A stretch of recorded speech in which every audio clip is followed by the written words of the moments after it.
وصحبه وبارك وسلم. ما نطق اللسان بمدحه ونسخ القلم. أما بعد فقد قال الله تبارك وتعالى في كلامه المجيد والفرقان الحميد: أعوذ بالله من الشيطان الرجيم. بسم الله الرحمن الرحيم.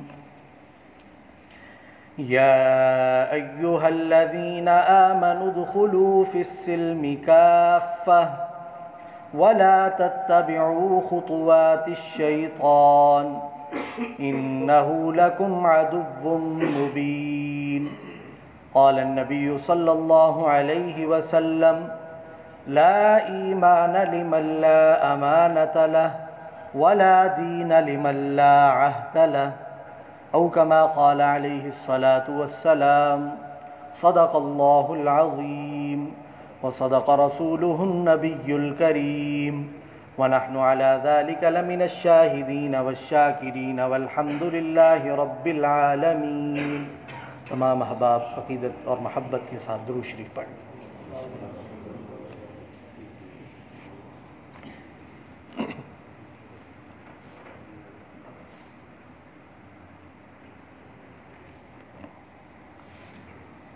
انتہائی واجب الاحترام، قابل صد احترام بھائیوں، دوستوں، بزرگوں، اسلام اللہ رب العزت کا پسندیدہ دین ہے جو ساری انسانیت کی دینی اور دنیاوی فلاح و کامیابی کا ضامن ہے. دین اسلام کی خوبصورتی یہ ہے کہ یہ معتدل اور متوازن دین ہے. ہر معاملہ میں یہ دین، یہ اسلام ہمیں اعتدال کا درس دیتا ہے، افراط اور تفریط سے بچنے کا حکم دیتا ہے. اور ہمارا یہ دعویٰ ہے کہ دین اسلام ایک مکمل اور جامع نظام حیات ہے. اور اس دعوے کی وجہ یہ ہے کہ اسلام ہمیں صرف یہ نہیں سکھاتا کہ دین کے مطابق اعمال کیسے کرنے ہیں، تمہارے رب کا تعارف کیا ہے، اس کی عبادت کس طریقے پر کرنی ہے، صرف یہ نہیں سکھاتا، بلکہ زندگی کے تمام شعبوں میں، خواہ اس کا تعلق اخلاقیات کے ساتھ ہو، معاملات کے ساتھ ہو، معیشت کے ساتھ ہو، معاشرت کے ساتھ ہو، سیاست کے ساتھ ہو، ہمیں اسلام زندگی کے ہر شعبہ میں مکمل رہنمائی کرتا ہوا نظر آتا ہے. زندگی کے کسی موڑ پر بھی اسلام ہمیں خالی، اکیلا اور بغیر رہنمائی کے نہیں چھوڑتا. اسی وجہ سے آج ہماری گفتگو کا عنوان ہے عبادات اور معاملات میں توازن کا جامع تصور، کہ عبادات اور معاملات میں توازن ہونا چاہیے، اعتدال ہونا چاہیے. اور اسلام نے جو عبادات کا تصور دیا، معاملات کا تصور دیا، وہ بڑا جامع اور متوازن تصور ہے. اللہ رب العزت کی طرف سے مقرر کردہ عبادات اور ہماری زندگی کے ہونے والے تمام معاملات آپس میں جڑے ہوئے ہیں. یہ سب مل کر ایک اکائی اور ایک یونٹ بنتے ہیں. اس لیے کسی ایک پہلو کو بھی نظر انداز کر کے ہم صحیح طور پر اپنا مطلوب اور مقصود وہ حاصل کر ہی نہیں سکتے. چاہے دوسرے کسی اسلام کے پہلو کو بڑی مضبوطی کے ساتھ تھام رکھا ہو، لیکن اگر کسی پہلو کو ہم مکمل طور پر نظر انداز کر دیں تو اور پھر ہم یہ سمجھیں کہ ہم بڑے دیندار ہو گئے، ہم بڑے نیک ہو گئے، ہم نے اللہ رب العزت کو بڑا راضی کر لیا، تو یہ ممکن نہیں ہے. لیکن ہماری بدقسمتی یہ ہے کہ ہم نے اسلام کے اس توازن والے اور جامع تصور کو نظر انداز کر دیا ہے. وہ تصور جو اس امت کا شعار تھا، اس امت کا شیوا تھا کہ دین اسلام کی تعلیمات کی اصل جو روح تھی وہ ہم بھلا چکے ہیں۔ افراط تفریط اور انتہا پسندی اور اس سے بڑھ کر دین کے بعض تعلیمات کو کل سمجھ لیا اور کل سمجھ کر باقی تعلیمات کو ترک کر دیا، جس کی وجہ سے ہم دیکھتے ہیں کہ امت کے اندر وہ خرابیاں پیدا ہو گئیں کہ جنہوں نے دنیا کے اندر اس امت، ان مسلمانوں کا حلیہ بگاڑ کے رکھ دیا ہے۔ جس نے اسلام کا مطالعہ نہیں کیا، صرف مسلمانوں کو دیکھ کر اگر اسلام کو کوئی پہچاننا چاہے تو وہ اسلام کا صحیح تصور اور اسلام کا صحیح نظریہ اس پر واضح نہیں ہو سکتا۔ یہ بات حقیقت ہے کہ عبادات کی حیثیت دین اسلام میں ریڑھ کی ہڈی جیسی ہے۔ اس کے بغیر دین کی اصلی حالت برقرار ہی نہیں رہ سکتی۔ اگرچہ تمام اعمال جو بھی ہم کریں وہ عبادات کے زمرے میں ہی آتے ہیں، مگر معروف عبادات کی بات کر رہا ہوں۔ نماز، روزہ، حج، زکوٰۃ، یہ قرب خداوندی، روحانی اور روحانیت اور سیرت و کردار کی تشکیل کی وہ خصوصیات ہیں کہ ان کے علاوہ کسی اور عمل میں وہ خصوصیات نہیں ہیں۔ لیکن یہ بھی یاد رکھیں کہ جہاں ان عبادات کو انسانی جسم کے میں جس طرح دل اور روح، دل اور دماغ کا مقام حاصل ہے، ان عبادات کو بھی اللہ رب العزت نے وہی مقام عطا کیا۔ لیکن یہ بات بھی سمجھنا بہت ضروری ہے کہ ان اعمال کو، نماز، روزہ، حج، زکوٰۃ کو مکمل بجا آور لا کر ہم یہ تصور کر لیں کہ ہم نے اللہ رب العزت کی طرف سے عائد کردہ تمام پابندیوں کو، تمام ذمہ داریوں کو مکمل طور پر ادا کر دیا، اب ہم نیک بن گئے، اب ہم دیندار بن گئے، تو یاد رکھیں کہ یہ تصور سراسر ہماری خام خیالی ہے اور یہ عبادت کے تصور کو مسخ کرنے کے زمرے میں آتا ہے۔ آج ہم میں دو تصورات بڑے عام نظر آتے ہیں۔ ایک تصور تو یہ کہ نماز، روزہ، حج، زکوٰۃ یہ عبادات مکمل کر لیں تو بس اب کام مکمل ہو گیا، ہم نے عبادت کو تام کر دیا۔ دوسری طرف اسی شخص کے کاروباری معاملات کو دیکھا جائے، اس کی دیانت و امانت کو دیکھا جائے، رزق حلال کی تلاش اور طلب کو دیکھا جائے تو وہاں پر ہمیں وہ بہت کمزور نظر آتا ہے۔ اور ایک تصور یہ بھی ہے کہ یہ معاملات تو ٹھیک ہیں، کاروباری معاملہ بڑا صحیح ہوگا، رزق حلال کی کوشش بھی ہوگی، لیکن دوسری طرف یہ جو عبادات اللہ رب العزت نے مقرر کی ہیں ان کے اندر سستی نظر آئے گی۔ تو یہ دونوں تصورات، یہ دونوں کام یہ درست نہیں ہیں۔ اللہ رب العزت نے جو ہمیں حکم دیا وہ حکم کیا ہے؟ یا ایھا الذین آمنوا ادخلوا فی السلم کافہ، کہ اے ایمان والو اسلام میں پورے کے پورے داخل ہو جاؤ۔ اور پورا کا پورا اسلام میں دخول کیسے ہوگا؟ پورے کے پورے ہم داخل کیسے ہوں گے؟ جب ہمارے عبادات بھی درست ہوں، ہمارے معاملات بھی درست ہوں۔ یہی وجہ ہے کہ ہم پورے کے پورے اسلام میں داخل نہیں ہوئے، جس کی وجہ سے ہماری وجہ سے اسلام کا نام بدنام ہوتا ہے۔ لوگ بجائے دین کے قریب آنے کے ہمیں دیکھ کر دین سے دور ہوتے ہیں۔ ایک داعی جو غیر مسلم کو اسلام کی دعوت دیتا ہے وہ یہ کہنے پر مجبور ہے کہ اسلام کو اگر صحیح طریقے پر سمجھنا ہے تو قرآن و سنت کے مطابق سمجھیے، مسلمانوں کے اعمال کو دیکھ کر، مسلمانوں کو زندگی کو دیکھ کر نہ سمجھیں۔ کیوں؟ اس وجہ سے کہ وہ بھی یہ بات سمجھتا ہے کہ جو دین اسلام کی تعلیمات ہیں اور دوسری طرف ایک مسلمان ہے، دونوں کے اندر بڑا گیپ اور تضاد ہے۔ صحابہ کرام رضوان اللہ علیہم اجمعین اور ہمارے بزرگ سلف صالحین، ان کی یہ حالت تھی کہ ان کی زندگیوں کو دیکھ کر، ان کے عبادات کو دیکھ کر، ان کے اخلاق اور معاملات کو دیکھ کر لوگ اسلام میں داخل ہو جاتے تھے۔ قرآن و سنت کا مطالعہ تو بعد کی بات تھی۔ ان کے اعمال کو، ان کے اخلاق کو، ان کے معاملات کو دیکھ کر لوگ متاثر ہو جاتے اور اسلام کے دائرہ میں داخل ہو جاتے۔ اور ہماری حالت بدقسمتی سے یہ ہے کہ جو قرآن و سنت کا مطالعہ کر کے اگر دین اسلام سے متاثر ہو بھی جب مسلم ممالک میں آ کر مسلمانوں کے اعمال کو دیکھتا ہے جہاں پر ان کو مکمل طور پر مذہبی آزادی ہوتی ہے تو وہ بالکل متضاد نظر آتے ہیں جو قرآن و سنت کے اعمال ہیں. تو جو ایک شخص متاثر ہوا ہوتا ہے اسلام سے، ہمیں دیکھ کر وہ دوبارہ باغی ہو جاتا ہے.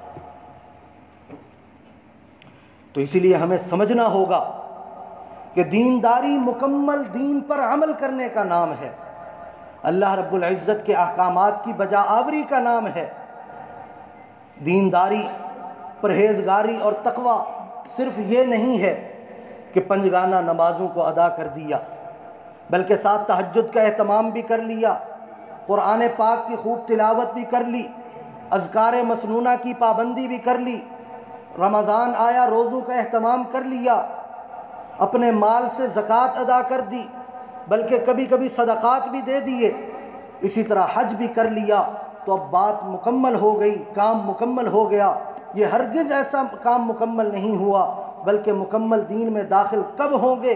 جب ان تمام اعمال کے ساتھ انسان اپنے نفس کی پاکیزگی کا بھی خیال کرے، اخلاق کی درستگی پر بھی توجہ دے، قول و قرار میں صداقت ہو، راست بازی اس کی پہچان ہو، معاہدوں کی پابندی اس کی خصلت ہو، معاملات کی صفائی اس کا شعار ہو، آپس کے لین دین اور خرید و فروخت میں دیانتداری اس کا شیوا ہو، امانت میں خیانت کبھی نہ کرے، کسی کا حق نہ دبائے، حق تلفی نہ کرے، اس کے دل کے اندر اللہ رب العزت کا خوف ہو، کسی کو دھوکہ نہ دے، ظلم و ستم سے دور رہے، بلکہ عدل و انصاف کر کے، بلکہ احسان کا معاملہ کر کے انسانیت کو نفع پہنچائے، حرام سے بچ کر حلال پر قناعت کرے.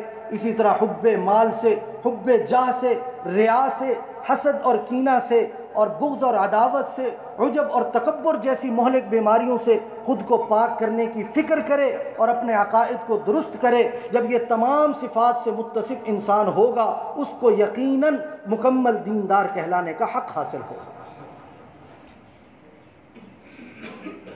ایک پہلو پر عمل کر لیا، دوسرا چھوڑ دیا. عبادات درست کر لی، معاملات خراب کر لیے، یا معاملات درست کر لیا، عبادات میں کمی آ گئی.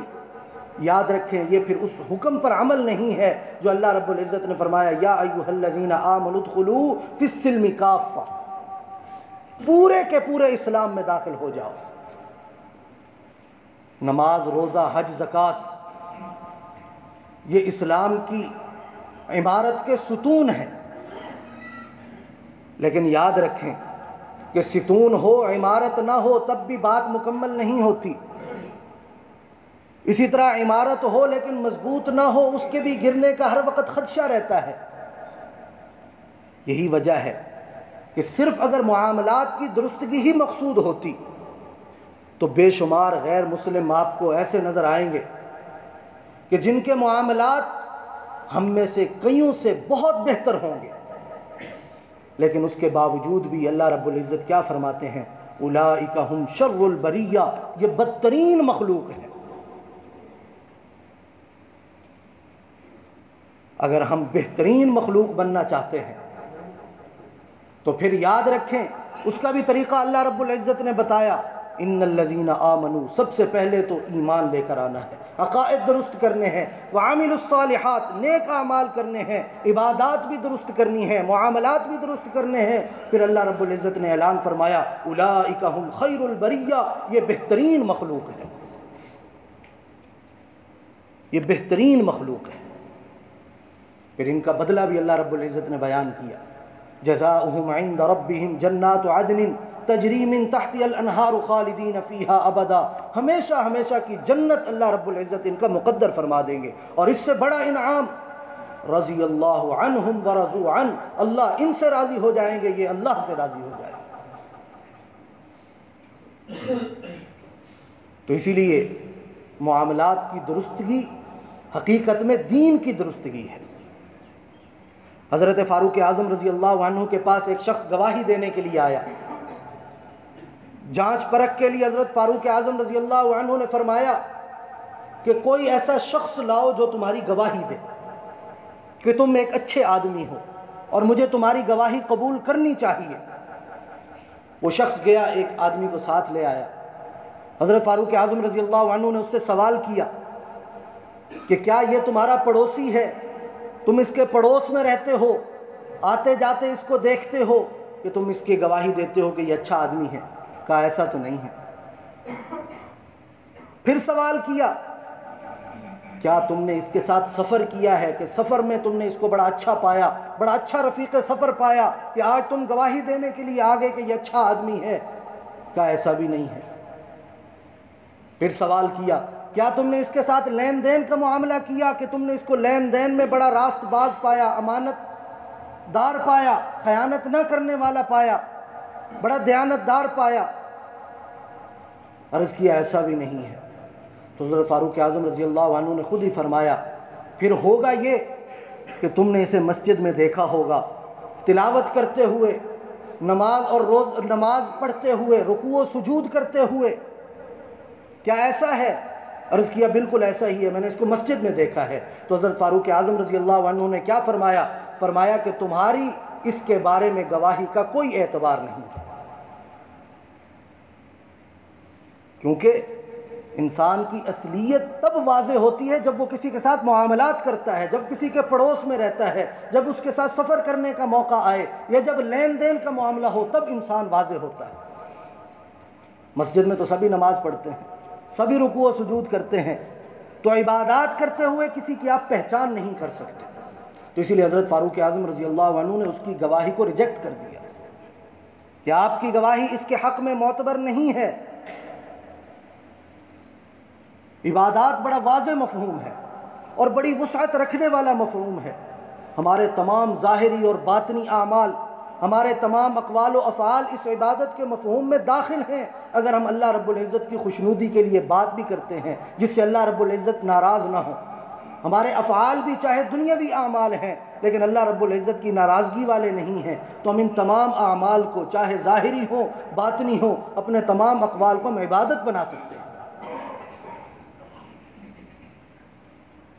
اسی لیے اللہ رب العزت نے فرمایا لیس البر ان تولوا وجوہکم قبل المشرق والمغرب، نیکی یہ نہیں ہے کہ تم مشرق کی طرف منہ کرتے ہو یا مغرب کی طرف منہ کرتے ہو، ولکن البر، لیکن نیکی تو یہ ہے من آمن باللہ والیوم الآخر والملائکۃ والکتاب والنبیین، جو اللہ پر ایمان لے آئے، آخرت کے دن پر ایمان لے آئے، ملائکہ اور کتابوں پر ایمان لے آئے، انبیاء پر ایمان لے آئے، اور آگے فرمایا وآت المال علی حبہ ذوی القربى والیتامى والمساکین، اور اللہ رب العزت کی محبت میں اپنا مال خرچ کرے، کن پر؟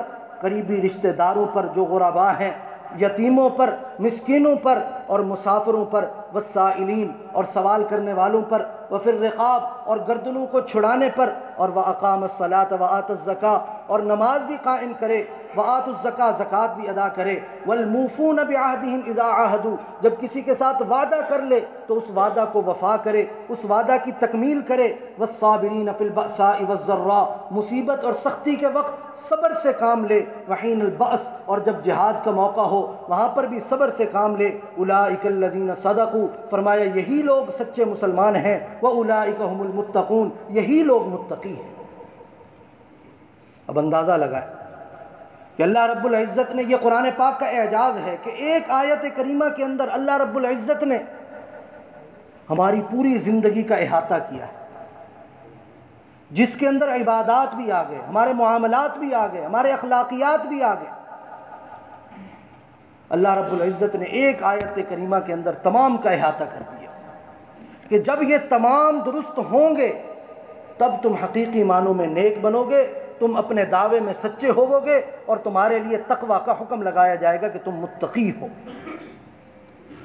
اور تقوی کا حصول کتنا ضروری ہے اللہ رب العزت نے قرآن پاک کا مقصد ابتدا میں بیان فرمایا۔ نزول اللہ رب العزت نے کیوں فرمایا؟ الف لام میم ذالک الکتاب لا ریب فیہ، یہ کتاب اللہ رب العزت کی طرف سے ہے، کوئی شک نہیں۔ ھدی للمتقین، اس کو اللہ رب العزت نے کیوں نازل فرمایا؟ تاکہ متقین کو رہنمائی حاصل ہو۔ تقوی کا حصول اتنا ضروری، اور اللہ رب العزت فرماتے ہیں کہ جنہوں نے یہ معاملات درست کر لیے، اس طریقے پر عبادت کی اور اپنا ایمان درست کر لیا، فرمایا یہ لوگ اپنے دعوے میں سچے بھی ہیں اور یہ متقی بھی ہیں۔ تو زندگی کے ہر معاملہ میں اعتدال اور توازن بڑا ضروری ہے۔ حتیٰ کہ غور سے سنیے گا، عبادات کے وہ طریقے، اس طرز پر عبادت کرنا کہ جس سے لوگوں کے حقوق متاثر ہوں، معاملات متاثر ہوں، شریعت اسلامیہ نے اس کو پسند نہیں کیا۔ بظاہر آپ عبادت کر رہے ہیں، لیکن آپ کی عبادت کے ساتھ کسی کے حقوق متاثر ہو رہے ہیں۔ اللہ رب العزت کو یہ طریقہ بھی پسند نہیں ہے، کیونکہ اللہ رب العزت نے عبادات، معاملات کے اندر توازن رکھا ہے۔ حضرت سلمان فارسی رضی اللہ عنہ کو حضور علیہ السلام نے حضرت ابو دردہ رضی اللہ عنہ کا بھائی بنا دیا، جو بھائی چارہ اخوت قائم فرمائی تھی۔ ایک دن حضرت سلمان رضی اللہ عنہ ان کے گھر تشریف لاتے ہیں، حضرت ابو دردہ موجود نہیں ہوتے، بیوی موجود ہوتی ہیں۔ دیکھتے ہیں کہ حالت بڑی کمزور ہے، کپڑے میلے کچیلے، خستہ حالت کے۔ حضرت پوچھتے ہیں کہ یہ کیا معاملہ ہے؟ تو ان کی اہلیہ عرض کرتی ہیں کہ میرے شوہر کو دنیا سے کوئی رغبت ہی نہیں ہے، اسی لیے وہ اس کی کوئی فکر ہی نہیں کرتے۔ تھوڑی دیر گزرتی ہے، حضرت ابو دردہ تشریف لاتے ہیں اور اپنی اہلیہ کو کھانے بنانے کا حکم دیتے ہیں۔ جب کھانا سامنے آتا ہے، حضرت سلمان رضی اللہ عنہ فرماتے ہیں میں آپ کے ساتھ کھاؤں گا۔ وہ فرماتے ہیں میں تو روزے میں ہوں۔ کہا پھر بھی میں آپ کے ساتھ کھاؤں گا۔ انتظار کیا جاتا ہے، رات وہیں گزارتے ہیں۔ عشاء کی نماز پڑھ کے جب آتے ہیں، کچھ دیر گزرتی ہے، اٹھ کر عبادت کے لیے جانے لگتے ہیں۔ حضرت سلمان روک لیتے ہیں، کہتے ہیں ابھی لیٹے رہیں۔ پھر اٹھنے لگتے ہیں، پھر روک لیتے ہیں۔ 3-4 بار ایسا ہوتا ہے، اور جب رات کا آخری پہر ہوتا ہے، ایک ثلث رہ جاتا ہے، خود ہی کہتے ہیں کہ آؤ اب اللہ رب العزت کے حضور سجدہ کرتے ہیں، تہجد پڑھتے ہیں۔ جب ان تمام اعمال سے فارغ ہو جاتے ہیں تو حضرت سلمان رضی اللہ عنہ حضرت ابو دردہ رضی اللہ عنہ کو فرماتے ہیں کہ اے میرے بھائی، یاد رکھو تمہاری جان کا بھی تم پر حق ہے، تمہارے رب کا بھی تم پر حق ہے، تمہاری بیوی کا بھی تم پر حق ہے، اور تمہارے مہمان کا بھی تم پر حق ہے۔ ان تمام حقوق کو ادا کرو گے تب کام مکمل ہوگا۔ صرف رب کا حق ادا کر دیا، باقی سارے متاثر کر دیے، تو یاد رکھو کہ تم نے حقوق کی ادائیگی میں نقص کر دیا۔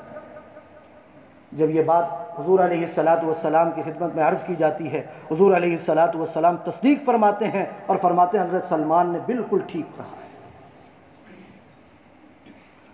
حضرت عبداللہ بن عمر بن عاص رضی اللہ عنہ اپنا واقعہ بیان کرتے ہیں، کہتے ہیں ایک بار میرے والد صاحب میرے گھر آئے، میں گھر موجود نہیں تھا۔ میری بیوی سے میرا حال احوال پوچھا اور اپنے ساتھ رویہ اور معاملہ پوچھا، تو میری بیوی نے کہا کہ بڑے اچھے آدمی ہیں، بڑے دیندار ہیں، سارا دن روزہ رکھتے ہیں، ساری رات مصلے پر گزارتے ہیں۔ والد تھے، سمجھ گئے کہ یہ تعریف نہیں، شکایت کر رہی ہیں۔ بجائے خود سمجھانے کے حضور علیہ السلام کو جا کر یہ بات بتائی کہ حضور علیہ السلام یقیناً بہتر انداز میں سمجھائیں گے۔ حضور علیہ السلام نے حضرت عبداللہ کو بلوایا، کہا عبداللہ کیا سنتا ہوں کہ سارا دن روزے کے ساتھ رہتے ہو، ساری رات عبادت میں مشغول رہتے ہو، اور پورا قرآن پاک ایک رات میں ختم کر دیتے ہو۔ عرض کیا یا رسول اللہ صلی اللہ علیہ وسلم، سب کچھ اللہ کی رضا کے لیے کرتا ہوں۔ حضور علیہ السلام نے فرمایا کہ اس میں کمی کرو، اور پھر خود حضور علیہ السلام نے ارشاد فرمایا کہ تم ایک مہینے کے اندر 3 روزے رکھا کرو۔ عرض کیا یا رسول اللہ صلی اللہ علیہ وسلم، اس سے زیادہ رکھ سکتا ہوں، بڑھا دیجئے۔ حضور علیہ السلام نے فرمایا 2 دن چھوڑ کر رکھا کرو، مہینے کے اندر 10 روزے ہو جائیں گے۔ عرض کیا یا رسول اللہ اس سے بھی زیادہ رکھ سکتا ہوں، اور بڑھائیے۔ حضور علیہ السلام نے ارشاد فرمایا پھر حضرت داؤد علیہ السلام کی طرح روزے رکھو، ایک دن رکھو ایک دن افطار کرو، ایک دن رکھو ایک دن افطار کرو، مہینے کے اندر 15 روزے ہو جائیں گے۔ کہتے ہیں میں نے پھر عرض کیا یا رسول اللہ صلی اللہ علیہ وسلم اس سے بھی بڑھا دیجئے، میرے اندر اتنی طاقت ہے کہ میں اس سے زیادہ عمل کروں۔ حضور علیہ السلام نے سختی سے منع فرمایا اسی پر عمل کرو۔ پھر قرآن پاک کی باری آئی، فرمایا مہینے میں 1 ختم کیا کرو۔ عرض کیا یا رسول اللہ اس سے بڑھائیے، 20 دن 10 دن، حتیٰ کہ اصرار کرنے پر حضور علیہ السلام نے 7 دن مقرر فرما دیے کہ 7 دن میں 1 قرآن پاک کی تکمیل ہونی چاہیے، اس سے چھٹا اور 5واں دن نہیں ہونا چاہیے۔ اصرار کرتے رہے، لیکن حضور علیہ السلام نے ارشاد فرمایا کہ اے عبداللہ آج تو تم اصرار کرتے ہو، اگر اللہ رب العزت نے تمہیں لمبی عمر عطا کر دی پھر تمہیں احساس ہوگا۔ اور پھر خود فرماتے ہیں کہ آج بڑھاپے کا عمل ہے، عالم ہے، کمزوری ہے، ضعف ہے، اور اب میرے دل میں بار بار یہ خیال آتا ہے کاش میں نے اس وقت حضور علیہ السلام کی بات کو مان لیا ہوتا، جو حضور نے فرمایا تھا عمل کم کرو، اور جو فرما رہے تھے اس کو مان لیا ہوتا۔ لیکن اب وہ کہتے ہیں چونکہ حضور علیہ السلام سے میں نے وعدہ کر لیا تھا، اب یہ عمل چھوڑ تو نہیں سکتا، لیکن بار بار دل کے اندر یہ خیال آتا ہے کہ جو حضور علیہ السلام فرما رہے تھے درست وہی تھا۔ اور حضور علیہ السلام نے یہ بھی فرمایا تھا کہ عبداللہ تمہاری جان کا بھی تم پر حق ہے، تمہاری بیوی کا بھی تم پر حق ہے، تمہارے آنے والے مہمانوں کا بھی تم پر حق ہے، تمہارے رب کا بھی تم پر حق ہے، ان تمام حقوق کو ادا کرو توازن کے ساتھ، یہ اصل اسلام ہے۔ تو اسی لیے ہمیں اپنی عبادات بھی درست کرنی ہے، معاملات بھی درست کرنے ہیں، اور عبادات ہمارے معاملات میں نظر آنی چاہیے کہ فلاں آدمی نمازی ہے، لوگ اعتماد کرتے ہیں، تو پھر ہمیں ان کے اعتماد کو ٹھیس نہیں پہنچانی چاہیے کہ بجائے اس کے کہ وہ نمازی بنے ہمارے عمل کو دیکھ کر نماز سے دور ہو جائے۔ اسی لیے حضور علیہ السلام نے حضرت حسن رضی اللہ عنہ کو فرمایا کہ تمہیں کسی کی نماز اور کسی کا روزہ دھوکہ نہ دے، جو چاہے نمازیں پڑھے، نفلی نمازوں کی بات ہو رہی ہے، جو چاہے روزے رکھے، لیکن فرمایا لا ایمان لمن لا عہد له، اس شخص کا ایمان ہی نہیں ہے جس کا عہد نہیں ہے۔ لا ایمان لمن لا امانت له، اس شخص کا ایمان ہی نہیں ہے جو امانت دار نہیں ہے۔ تو اسی لیے ہمیں اپنی عبادات بھی درست کرنی چاہیے، معاملات بھی درست کرنے چاہیے۔ حضرت ابو ہریرہ رضی اللہ عنہ فرماتے ہیں ایک شخص حضور علیہ السلام کی خدمت میں حاضر ہوئے، یا رسول اللہ صلی اللہ علیہ وسلم، ایک عورت ہے، بڑے نفلی روزے رکھتی ہیں، بڑے نفلی نمازیں پڑھتی ہیں، صدقات کا بھی خوب اہتمام کرتی ہیں، لیکن ایک عمل ایسا ہے کہ اپنے پڑوسیوں کو تکلیف دیتی ہیں اپنی زبان کے ساتھ۔ حضور علیہ السلام نے ارشاد فرمایا یہ عورت جہنمی ہے۔ پھر ایک اور عورت کا تذکرہ کیا، یا رسول اللہ صلی اللہ علیہ وسلم، ایک دوسری عورت ہے، فرائض تو مکمل ہیں لیکن نوافل میں کمی ہے، بہت زیادہ نفلی نمازیں بھی نہیں پڑھتی، نفلی روزے بھی بہت زیادہ نہیں ہیں، صدقات بھی بہت زیادہ نہیں ہیں، لیکن ہاں ایک بات ہے کہ اپنی زبان سے کبھی کسی کو تکلیف نہیں دی۔ حضور علیہ السلام نے ارشاد فرمایا کہ یہ عورت جنتی ہے۔ تو یہ ہے جامع اور متوازن اسلام نے ہمیں جو تصور دیا عبادات کا اور معاملات کا۔ اللہ رب العزت کی رضا ہمیں کسی طریقے پر بھی حاصل ہو سکتی ہے، چھوٹے چھوٹے اعمال سے اللہ رب العزت راضی ہو جاتے ہیں۔ کسی عمل کو بھی یہ سمجھ کر کہ یہ تو بڑا چھوٹا سا عمل ہے حقیر نہیں سمجھنا چاہیے۔ حضرت ابو ذر غفاری رضی اللہ عنہ فرماتے ہیں کہ میں نے حضور علیہ السلام کے سامنے عرض کیا، یا رسول اللہ صلی اللہ علیہ وسلم، مالدار ہم پر سبقت لے گئے، وہ نمازیں بھی پڑھتے ہیں، روزے بھی رکھتے ہیں، حج بھی کرتے ہیں۔ حضور علیہ السلام نے فرمایا یہ سارے کام تو تم بھی کرتے ہو۔ پھر انہوں نے عرض کیا، یا رسول اللہ صلی اللہ علیہ وسلم، وہ صدقات بھی تو دیتے ہیں، ہم وہ تو دے نہیں سکتے۔ تو حضور علیہ السلام نے ارشاد فرمایا کہ صدقات صرف پیسوں کے دینے سے صدقہ ادا نہیں ہوتا، بلکہ راستہ سے تکلیف دہ چیز کو ہٹا دینا یہ بھی صدقہ ہے، کسی کو راستہ کی طرف رہنمائی کر دینا یہ بھی صدقہ ہے، کسی کمزور کی مدد کر دینا یہ بھی صدقہ ہے، کسی کی زبان میں لکنت ہے، اپنی بات صحیح طریقے سے سمجھا نہیں سکتا، آپ اس کی بات اس شخص کو سمجھاتے ہیں جس کو وہ سمجھانا چاہ رہا ہے، فرمایا یہ بھی صدقہ ہے۔ حتیٰ کہ حضور علیہ السلام نے ارشاد فرمایا کہ اپنی بیوی کا جو حقوق زوجیت تم ادا کرتے ہو اس پر بھی اللہ رب العزت تمہیں صدقے کا ثواب عطا فرماتا ہے۔ اور ایک اور موقع پر حضور علیہ السلام نے ارشاد فرمایا کہ ہر نیا سورج جب طلوع ہوتا ہے ہر انسان پر لازم ہے کہ وہ صدقات کا اہتمام کرے۔ پھر حضور علیہ السلام نے صدقات بتائے کہ دو لوگ جو آپس میں لڑے ہوئے تھے ان کے درمیان صلح کرا دی، یہ بھی صدقہ ہے۔ کسی کو سوار ہونے میں مدد کر دی، یہ بھی صدقہ ہے. کوئی سواری پر سوار تھا، سامان اٹھا کر اس کو دے دیا، یہ بھی صدقہ ہے. کسی سے اچھی بات کر دی، یہ بھی صدقہ ہے. اور نماز کے لیے آپ کے اٹھنے والا ہر قدم اللہ رب العزت ہر قدم کو صدقہ شمار کرتے ہیں. تو اس لیے عبادات معاملات دونوں ضروری. اور کتنا ضروری اس حدیث سے اندازہ لگائیں. حضور علیہ الصلوۃ والسلام نے ارشاد فرمایا کہ تم بتاؤ مفلس کون ہے؟ عرض کیا یا رسول اللہ صلی اللہ علیہ وسلم وہ مفلس ہے جس کے پاس درہم و دینار نہیں ہے، روپے پیسے نہیں ہیں. فرمایا نہیں، وہ مخلص نہیں ہے. مفلس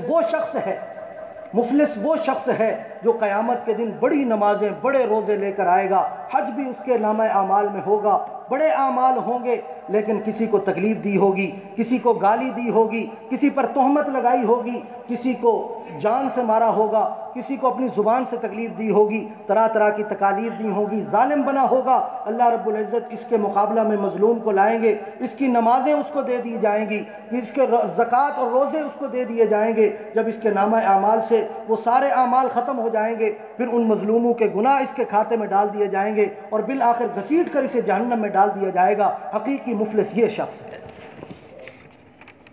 تو اس لیے جہاں اپنی عبادات درست رکھنی ہے وہاں اپنے معاملات بھی درست رکھنے ہیں.